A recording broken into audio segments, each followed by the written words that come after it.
오늘 마가복음 10장 27절로 30절 말씀 보도록 하겠습니다. 예수께서 그들을 보시며 이르시되 사람으로는 할 수 없으되 하나님으로는 그렇지 아니하니 하나님으로서는 다 하실 수 있느니라. 베드로가 여짜와 이르되 보소서 우리가 모든 것을 버리고 주를 따랐나이다. 예수께서 이르시되 내가 진실로 너에게 이르노니 나와 복음을 위하여 집이나 형제나 자매나 어머니나 아버지나 자식이나 전토를 벌인 자는 현세에 있어 집과 형제와 자매와 어머니와 자식과 전토를 100배나 받되 핍박을 겸하여 받고 내세의 영생을 받지 못할 자가 없느니라. 오늘 마가복음 10장 27절로 30절 말씀을 통하여서 애착과 포기라고 하는 제목으로 함께 말씀을 나누기를 원합니다. 코로나가 진전 국면에 들어갈 수 있도록 우리 함께 온 우리 교우들 기도해 줄 수 있기를 부탁을 드립니다. 우리 주님이 3차 갈릴리 전도를 마치시고 그리고 이제 예루살렘 입성을 이제 목전에 둔 그 모습에서 베리아라고 하는 지역에 우리 주님이 도착을 했습니다. 그런데 그곳에 한 바리새인이 우리 주님을 시험하기 위하여서 질문을 하는데 사람이 아내를 버리는 것이 옳습니까? 라고 질문을 하는 겁니다. 우리 주님이 하나님이 짝지어 주신 그거 사람이 나눌 수 없어 라고 하면서 서로 나누지 못함을 말씀을 하시는 겁니다. 그 일이 있은 후에 많은 부모들이 우리 주님에게 자기 자녀를 데리고 옵니다. 그리고 이 자녀들에게 축복 기도해 주기를 간절히 소원을 하는 겁니다. 그런데 부모들이 아이를 데리고 올 때에 제자들이 이 아이들을 데리고 오는 부모들을 꾸짖습니다. 우리 주님이 제자들에게 화를 내시면서 하나님의 나라가 바로 이런 어린 아이들이 들어가는 것이야 라고 말씀을 하면서 하나님의 나라는 이런 아이들처럼 받들지 아니하면은 결단코 하나님 나라 들어갈 수 없어 라고 말씀을 하는 것이죠. 하나님의 나라는 순전함으로 순수함으로 하나님의 말씀 십자가의 복음을 받아들이는 그 사람만이 천국에 들어갈 수 있다라고 말씀을 하면서 그들을 안고 축복 기도해 주십니다. 그리고 난 후에 오늘 본문 이제 내용이 나오는데 한 청년이 우리 주님에게 와서 무릎을 꿇으면서 주님, 제가 어떻게 해야 영생을 얻을 수 있습니까? 라고 질문을 하는 겁니다. 우리 주님이 계명이 있잖아. 그럴 때 이 청년이 제가 계명을 어려서부터 다 지켰습니다. 우리 주님이 그 청년을 보면서 정말 사랑스럽게 보였습니다. 그래서 그 청년에게 사랑스러움으로 바라보면서 그런데 너에게 한 가지 부족한 것이 있어. 너의 것을 팔아서 가난한 자들에게 다 주고 나를 따라오렴. 그렇게 말씀을 하시는 겁니다. 그러면 하늘에서 보화가 크게 넘칠 거야 라고 말씀을 하시는 겁니다. 그런데 이 청년, 주님의 이 질문의 의도가 과연 무엇이었을까? 그 생각을 해야 되는데 생각을 하지 못합니다. 우리 주님이 왜 모든 재물을 다 팔아서 가난한 자들에게 주고 나를 따르라라고 말씀을 하시겠습니까? 중요한 것은 주님이 돈을 원하시는 것이 아니고 그 청년이 혹여나 우리 주님 따르다가 말씀 따르다가 예수 믿는 것, 십자가의 복음, 그리고 제자의 삶을 살아가다가 힘들고 어려운 일이 당하면 우리 주님을 떠날까 봐서 그 높아심이 있기 때문에 주께서 말씀을 하셨던 겁니다. 우리가 뭔가를 가진 게 있거나 아니면은 뭔가 갖고 있는 게 있다라고 한다면은 힘들고 어려우면은 그것 의지하게 되는 것이죠.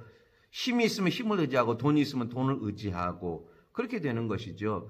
이 청년 돈이 많았습니다. 그래서 예수 복음 따르다가 힘들면은 우리 주님 그냥 포기하고 내가 가지고 있었던 그 재물 그거 가지고 다시 재기하고 일어나서 멋있게 또 살아갈 수 있을까 봐서 우리 주님 버릴 수 있을까 봐서 우리 주님이 말씀을 하셨던 거죠. 근데 이 청년은 그걸 깨닫지를 못합니다. 그리고 주님에게 말씀을 하는 것이죠. 그렇게는 못할 것 같다라고 하는 그 마음으로 그가 슬픈 기색을 띠고 근심하면서 우리 주님 말씀에 순종치 못하고 떠나가게 되는 것입니다. 돈에 대한 집착과 애착이 이 청년에게 있었던 것입니다.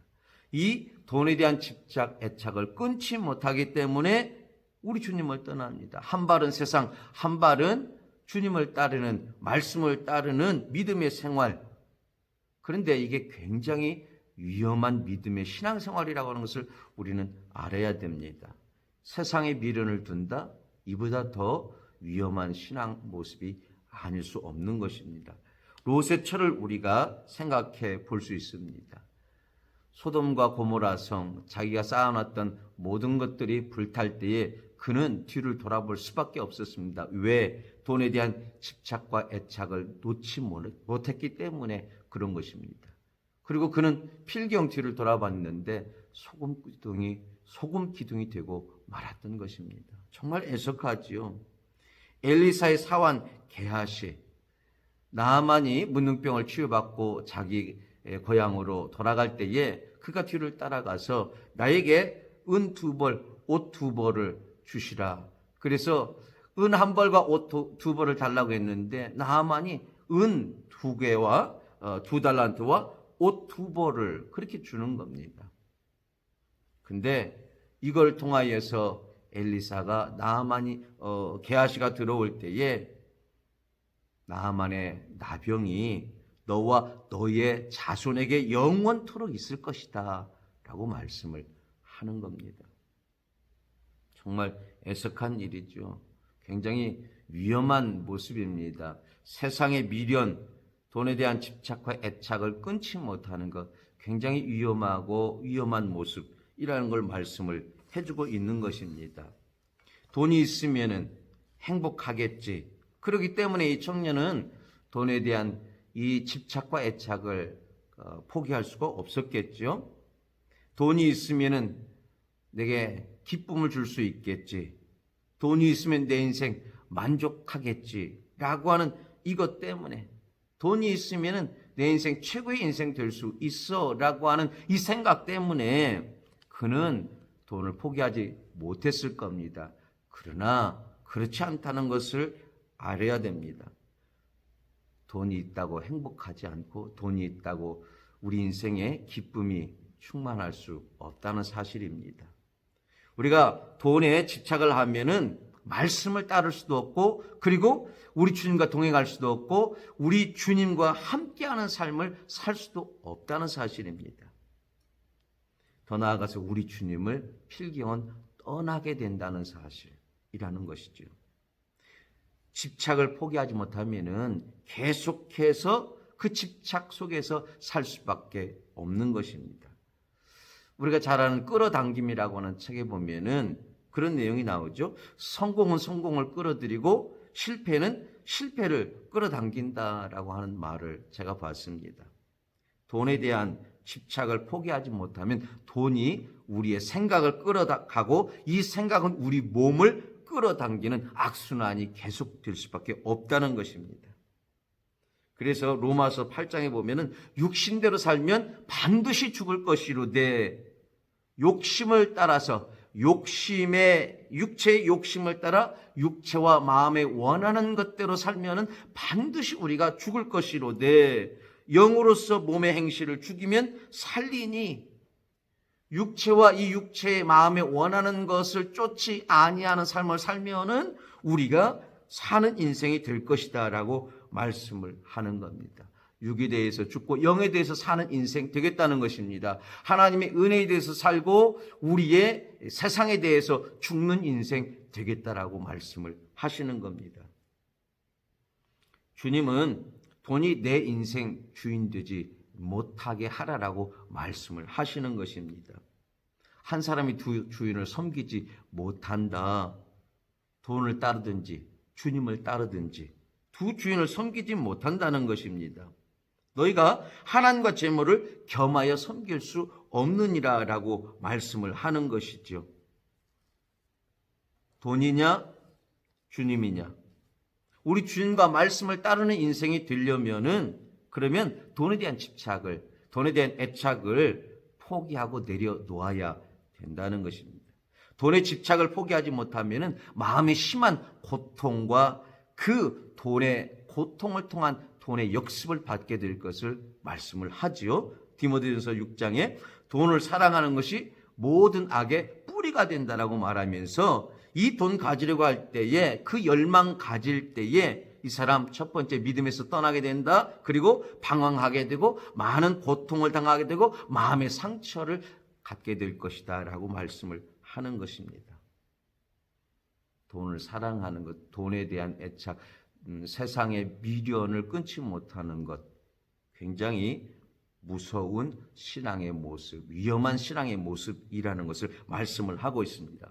하나님 우리를 너무나도 아끼고 사랑하시죠.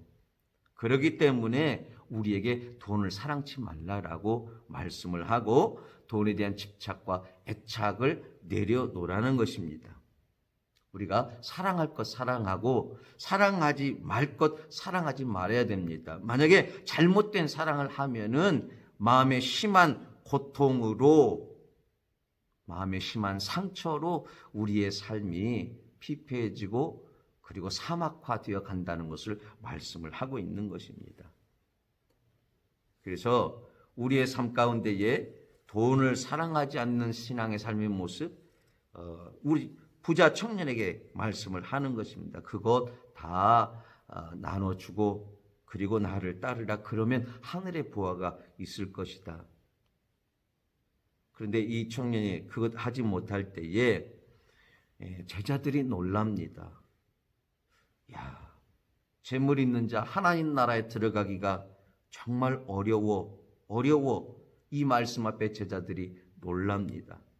그때 우리 주님이 낙타가 바늘귀로 나가는 것이 부자가 하나님 나라에 들어가는 것보다 쉬우니라 라고 말씀을 하는 겁니다. 이 말씀에 제자들이 정말 매우 놀랐다라고 말합니다. 매우 놀랍니다. 그리고 서로 말합니다. 그러면 누가 하나님 나라 들어갈 수 있단 말일까? 그럴 때 우리 주님께서 하시는 말씀이 사람으로 할 수 없지만은 하나님으로서는 다 하실 수 있어라고 말씀을 하는 것입니다. 베드로가 주님, 우리가 모든 것 다 버리고 주님을 따랐습니다. 우리는 어떻게 됩니까? 우리 주님이 너가 나와 복음을 위하여서 집이나 형제나 자매나 아버지나 어머니나 자식이나 전토를 버렸다. 그런 자에게는 현세에 있어서 100배에 그리고 내세에 있어서 영생을 받지 못할 자가 없어라고 말씀을 해주시고 있는 것입니다. 현세에 있어서 100배나 그리고 내세에 있어서 하나님의 놀라운 은혜의 삶, 영생의 삶을 받지 못할 자가 없어. 그렇게 말씀을 하는 것이죠. 버린 자에게 이런 놀라운 복이 있다는 것입니다. 주님과 복음을 위해서 집과 전토를 버릴 때 이 집과 전토가 뭡니까? 바로 재물 포기를 얘기하는 것이죠. 물질에 대한 포기. 돈은 끝이 없는 것입니다. 그래서 벌면 벌수록 계속해서 돈을 쫓아갈 수밖에 없는데 그렇기 때문에 돈이 많다고 행복할 수가 없는 겁니다.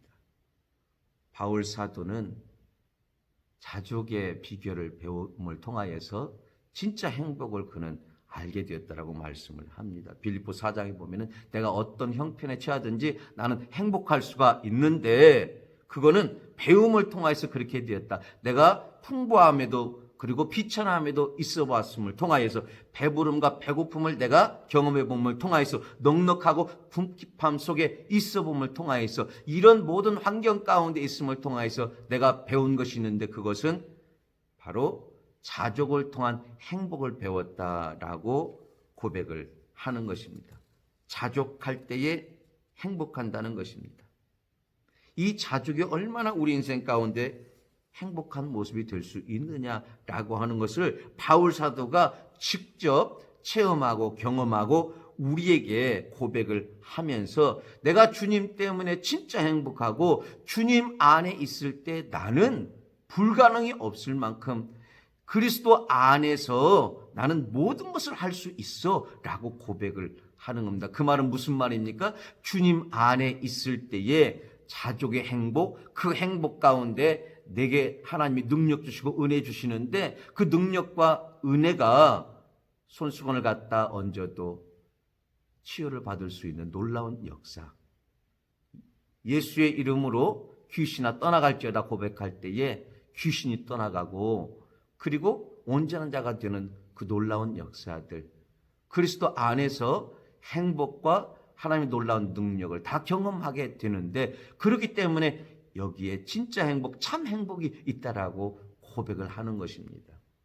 바울은 우리가 돈 때문에 행복한 것 아니고 그 돈 쫓아가면 우리는 정말 찔림의 고통의 삶을 살 수밖에 없지만 그러나 하나님의 말씀 붙잡고 그 말씀 안에서 자족의 모습, 있는 그대로의 행복의 모습, 그냥 포기함을 통하여서 내가 없으면 없는 대로의 나의 포기, 그걸 통하여서 있는 그대로를 받아들이고 믿음으로 우리 주님께 사랑합니다, 감사합니다 고백할 때에 우리의 삶은 진정한 행복의 모습을 갖게 된다라고 말씀을 하는 겁니다. 제자들이 그랬다는 것입니다. 모든 것을 다 버렸는데 집과 전토, 물질을 포기할 때에 이 땅에서와 영원한 영생을 하나님께서 주시겠다라고 말씀을 하는 것입니다. 형제와 자매를 버린 자, 이 버렸다라고 하는 것은 뭘까요? 제가 굉장히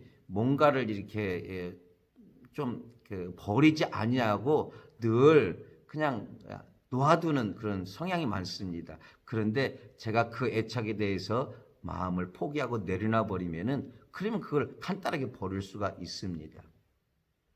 버린다라고 하는 것은 포기한다. 그 포기한다는 말은 다른 말로 성경에 갈라디아서 5장에 보면은 죽는다라고 표현을 하고 있는 것입니다. 내가 그리스도와 함께 십자가에 못 박혀 죽었나니 죽은 자 된다라는 것입니다. 포기라고 하는 것은 내가 예수 그리스도와 함께 십자가에 못 박혀 죽은 자가 된다라고 하는 것이죠. 실제로 우리가 예수님을 믿는 그 순간에 우리는 십자가의 정욕과 탐심, 우리의 모든 육성의 것이 다 죽은 자가 되었다라고 말씀을 하고 있고 그렇게 우리가 믿음 생활하면서 살아가는 것이 우리의 믿음의 정말 우리 하나님이 기뻐하시고 원하시는 믿음의 모습인 것입니다. 우리는 죽은 자의 삶을 살아야 됩니다. 영생을 얻기 위하여서 십자가에 나는 죽고 그리스도로 사는 자, 형제와 자매에 대해서 정말 아껴줘야 될 형제 자매이죠. 내 형제, 그런데 현실의 모습 앞에서는 형제를 보면은 아끼고 사랑하고 긍휼의 마음 가져야 되는데 어쩐지 왜 이렇게 껄끄러운지 몰라. 형제가 온다라고 하면은 참 마음이 불편함이 있고 뭐 하려고 오지? 안 왔으면 좋겠는데 그런 마음이 들 때가 있다는 사실입니다. 참 서글픈 일이죠. 그런데 형제의 그 말에 상처가 받았기 때문에 형제가 말하는 것에 상처를 받고 그의 행동에 상처를 받고 그 하는 모습에 상처를 받고 그러다 보니까 사랑하고 아껴야 되는데 그런데 그게 되지 않는 우리들의 모습.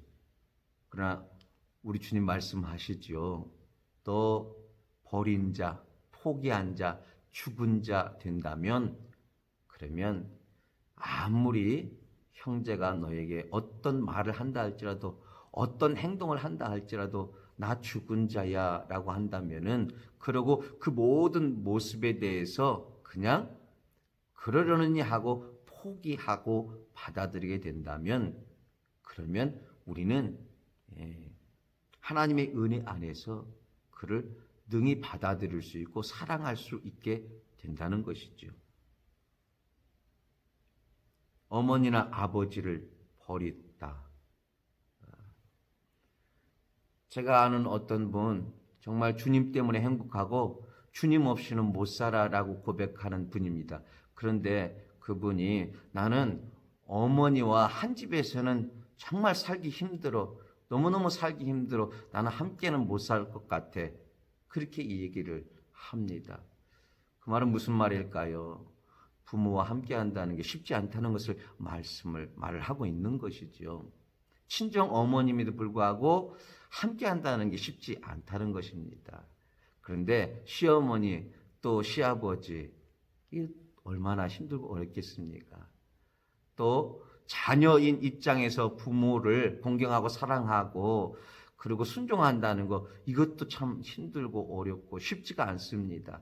자녀임에도 불구하고 그게 안 되는데 며느리라면 얼마나 더 힘들까요?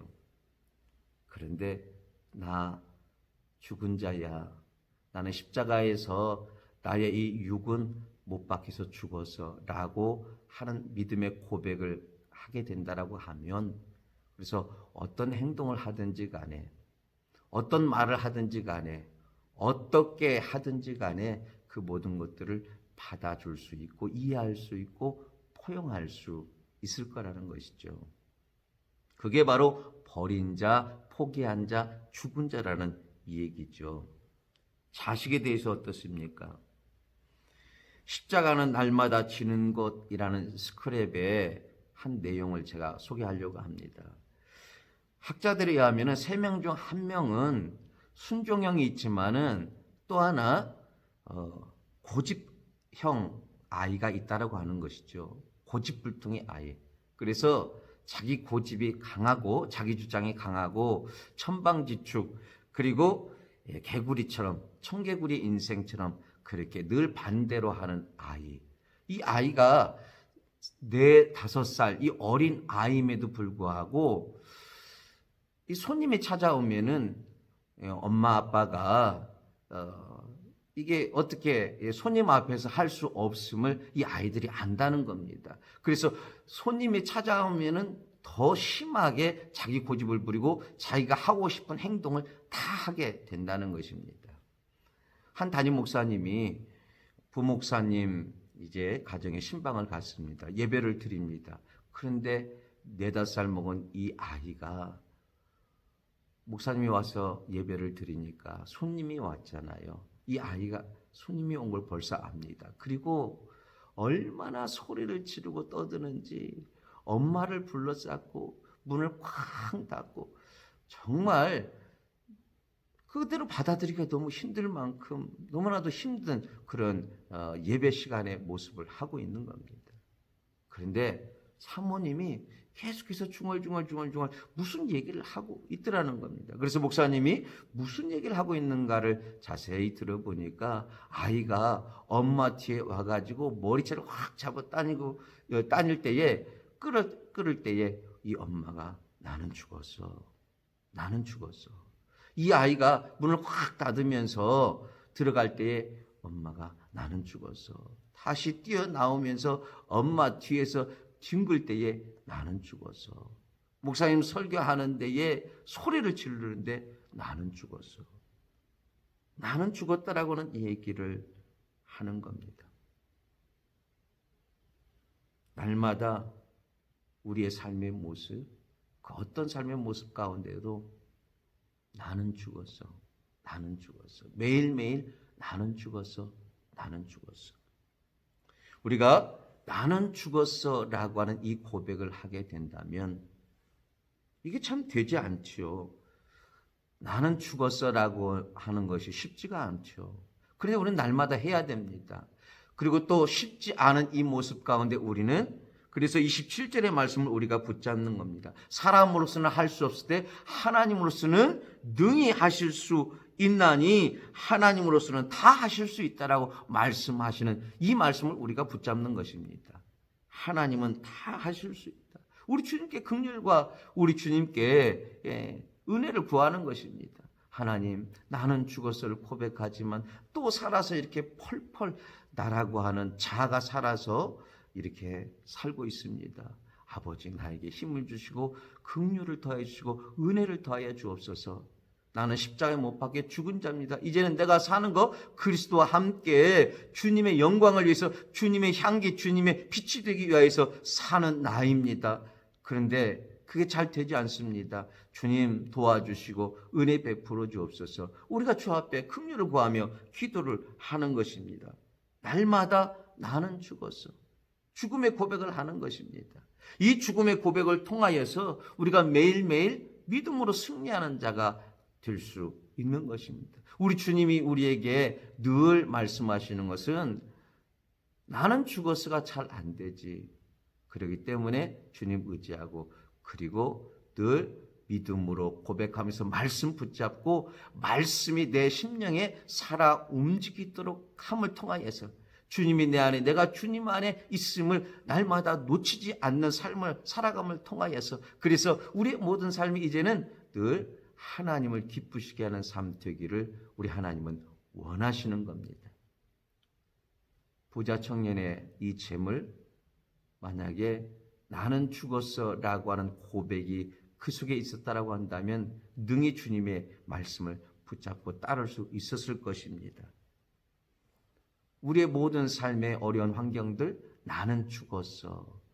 또 우리의 감정과 우리의 이 느낌들, 우리의 이성들 우리는 날마다 나는 죽었어. 그걸 성경은 자기 부인 그리고 자기 십자가 그렇게 표현을 하는 것입니다. 우리가 날마다 자기를 부인하고 자기를 십자가를 지는 자만이 우리 주님을 따를 수 있고 참 제자가 된다라고 말씀을 하는 것이죠. 이런 삶을 우리가 삶을 통하여서 매일매일 한 주간 동안 나는 죽었어.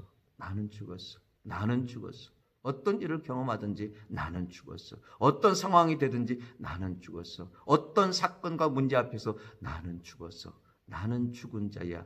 나는 죽은 자야. 이 고백을 함으로 하나님의 기쁨이 되는 축복의 한 주간 되기를 주의 이름으로 축원을 드립니다. 우리 다 같이 축복 기도합니다. 지금은 우리 예수 그리스도의 은혜와 하나님 아버지의 무한하신 사랑하심과 성령님의 감화 감동 교통력 사이로 충만하심이 날마다 그리스도와 함께 십자가에 못 박히고 나는 죽은 자요 오직 내 안에 그리스도만 살아서 주님만 드러내기를 간절히 소원하는 귀한 우리 온 교우 성도들 위해 지금부터 영원토록 함께 있을지어다. 아멘.